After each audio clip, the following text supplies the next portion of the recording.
6 जनवरी 2025 वाले दिन सुबह को 11:15 पे डेविड मोरो नामी शख्स अपने अपार्टमेंट की बालकनी में बैठा पैसिफिक ओशन के नज़ारों का लुत्फ ले रहा था। हमेशा की तरह ये एक नॉर्मल दिन था। इतने में उसके अपार्टमेंट से करीब 5 मील दूर पैसिफिक पैलिसेड्स की पहाड़ियों पर उसे भड़कती हुई चिंगारियों के साथ आग नजर आती है। देखते ही देखते सिर्फ 1 घंटे के दौरान ये आग इतनी फैल गई कि धुएं ने पहाड़ को पूरी तरह से छुपा दिया। सैटेलाइट व्यू में देखा जाए तो सबसे पहले ये आग पैलिसेड्स के पहाड़ों पर रिपोर्ट हुई थी, लेकिन उसके चंद घंटों के बाद ये ईटॉन, हर्स्ट, केनेथ, गैटी, स्किरबॉल और सैन फर्नांडो के एरिया तक फैल गई। जिस वक्त ये आग लगी उस वक्त यहाँ 100 किलोमीटर पर आवर की हवाएं चल रही थी, जिनकी डायरेक्शन इनलैंड से ओशन की तरफ थी। अब यहाँ सवाल ये पैदा होता है कि अगर सबसे पहले आग पैलिसेड्स में लगी थी जो ओशन के बिल्कुल करीब है, तो फिर वहाँ से आग हवा के ऑपोजिट डायरेक्शन में 30 से 40 किलोमीटर दूर तक कैसे फैल गई। नाजरीन, इस आग ने टोटल 38,000 एकड़ या फिर 150 स्क्वायर किलोमीटर के एरिया को उजाड़ कर रख दिया है। 12,000 से ज्यादा बिल्डिंग्स और घर तबाह हो चुके हैं और 1,80,000 लोग अपने घर छोड़ चुके हैं। ये लॉस एंजलिस की हिस्ट्री में सबसे तबाहकुन आग है। कैलिफोर्निया जहां पहले से पानी की कमी है, जिसकी वजह से अक्सर फायर हाइड्रेंट्स खाली पड़े थे। 7 अलग अलग एरियाज में फैलने की वजह से फायर फाइटर्स और उनका इक्विपमेंट भी डिवाइड हो गया, और ऊपर से 70 से 100 किलोमीटर पर आवर की हवाएं जब आग पर पड़ी तो ये आग और ज्यादा भड़कने लगी। लॉस एंजलिस वाइल्ड फायर फैलने की असल वजह जानने से पहले देखते हैं कि कैलिफोर्निया में इससे पहले कितनी बार वाइल्ड फायर्स ने हमला किया है। पिछले 25 सालों के डाटा में देखा जाए तो कैलिफोर्निया वाइल्ड फायर का हॉट स्पॉट रहा है। ईयर 2003 में सैन डिएगो काउंटी में सीडर फायर ने 2,73,000 एकड़ पर हमला किया। 25 अक्टूबर से भड़कने वाली आग ने 4 नवंबर 2003 को दम तोड़ा। 2017 में टब्स फायर ने 36,000 एकड़ जला दिए और ये भी अक्टूबर के महीने में लगी। दोबारा 2017 में थॉमस फायर ने 2,80,000 एकड़ राख बना दिए। ये आग दिसंबर में शुरू हुई और जनवरी में खत्म। 8 नवंबर 2018 को कैंप फायर ने 1.5 लाख एकड़ जलाए और 17 दिनों के बाद 25 नवंबर को खत्म हुई। इसी तरह 2020 में ग्लास फायर ने 67,000 एकड़ पर हमला किया और ये भी सितंबर में शुरू होकर पूरे महीने बाद अक्टूबर में खत्म हुई। अगर इन तमाम वाइल्ड फायर्स की डेट्स पर गौर किया जाए तो इनमें एक चीज बहुत कॉमन है, विंटर्स। यानी ये वाइल्ड फायर्स सर्दियों के महीने में ही लगी हैं, और अभी लॉस एंजलिस वाइल्ड फायर भी पीक विंटर्स में ही लगी। तो आखिर क्या वजह है कि कैलिफोर्निया की हिस्ट्री में ज्यादातर वाइल्ड फायर्स सिर्फ विंटर्स में ही लगी हैं? इस सवाल का जवाब छुपा है एक ऐसे फिनोमेनन में जिसे सेंटा एना विंड्स कहा जाता है। जी हाँ, सेंटा एना विंड्स गर्म और सूखी हवाएं हैं जो सदर्न कैलिफोर्निया और बाहा कैलिफोर्निया में स्पेशली ऑटम और विंटर्स के दौरान चलती हैं।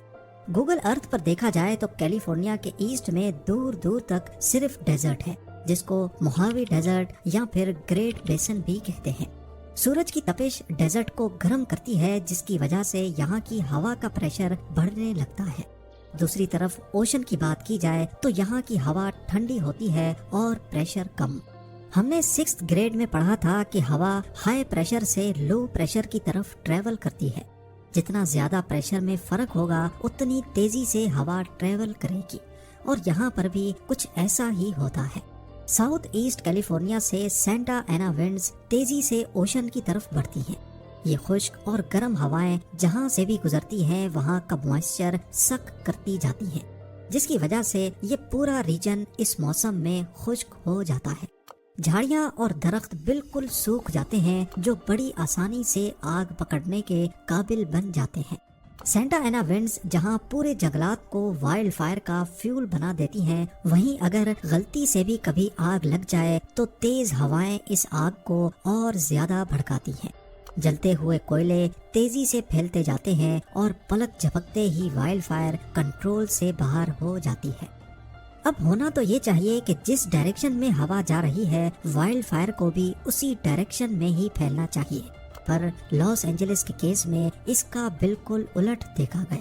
سب سے پہلے آگ پیلیسیڈز کے پاس دیکھی گئی جو اوشن کے قریب ہے، اور بعد میں یہ ان لینڈ ایریاز میں پھیلتی گئی۔ پہاڑ کی وہ سائیڈ جس پر ڈائریکٹلی ہوا آ کر ٹکراتی ہے اسے ونڈ ورڈ سائیڈ کہتے ہیں، اور پہاڑ کی دوسری سائیڈ جہاں ہوا کو جانا ہے اسے لی ورڈ سائیڈ کہتے ہیں۔ ہوتا یوں ہے کہ جب ونڈ ورڈ سائیڈ ہوا کو روکتی ہے تو اسی دوران لی ورڈ سائیڈ پر ایک وورٹیکس افیکٹ پیدا ہوتا ہے، اور اس وورٹیکس میں ہوا گول گول گھومتی رہتی ہے۔ یعنی پہاڑ کے اوپر ہوا کی ڈائریکشن ایک طرف ہوتی ہے تو پہاڑ کے نیچے ہوا کی ڈائریکشن دوسری طرف چلتی ہے۔ لاس اینجلس کے کیس میں بھی اس فینومینون کا بہت بڑا رول ہے۔ پیلیسیڈز جہاں سب سے پہلے آگ رپورٹ ہوئی یہ لی ورڈ سائیڈ ہے، اور یہاں ماؤنٹین ویو روٹر کی وجہ سے پہاڑ کی چوٹی سے نیچے ہوا اپوزٹ ڈائریکشن میں جنریٹ ہوئی، جو آگ کو ان لینڈ ایریاز میں پھیلانے کی سب سے بڑی وجہ بنی۔ ایک بار جب وائلڈ فائر بہت زیادہ بڑھ جاتی ہے تو پھر یہ کافی سارے عجیب فینومینون کو جنم دیتی ہے، کچھ ایسے فینومینون جن کو پریڈکٹ کرنا بھی بہت مشکل ہوتا ہے۔ ان میں سے ایک ہے فائر ٹورنیڈو۔ یہ ایک ریئر اور ڈینجرس فینومینون ہے جو انٹینس وائلڈ فائرز کے دوران بنتا ہے۔ یہ ہوتا ٹورنیڈو کی طرح ہے، پر اس کے اندر صرف آگ اور گرمائش ہوتی ہے۔ وائلڈ فائر سے جو ناقابل یقین گرمائش پیدا ہوتی ہے وہ آس پاس کی ہوا کو فوراً گرم کر کے اوپر کی طرف کھینچتی ہے۔ گرمی کی وجہ سے گرم ہوا بہت تیزی سے اوپر کی طرف اٹھتی ہے اور نیچے سے ٹھنڈی ہوا اس جگہ کو بھرنے کے لیے آتی ہے۔ یہ اپ ڈرافٹ ایک روٹیشنل موشن کریٹ کرتا ہے جو آس پاس کی سوکھی جھاڑیوں کو فائر ٹورنیڈو میں کھینچ کر وارٹیکس کو اور بھی زیادہ دہشت ناک بنا دیتا ہے۔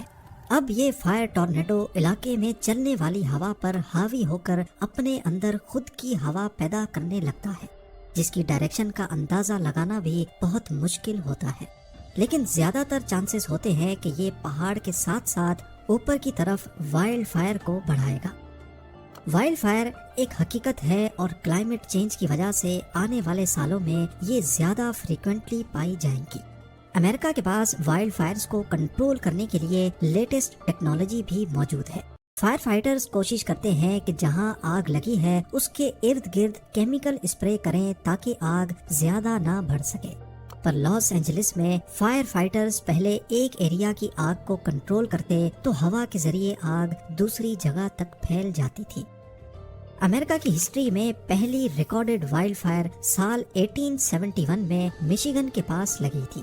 اس وائلڈ فائر میں 12 لاکھ ایکڑ راکھ کی نظر ہو گئے اور 2500 جانیں ضائع ہو گئیں۔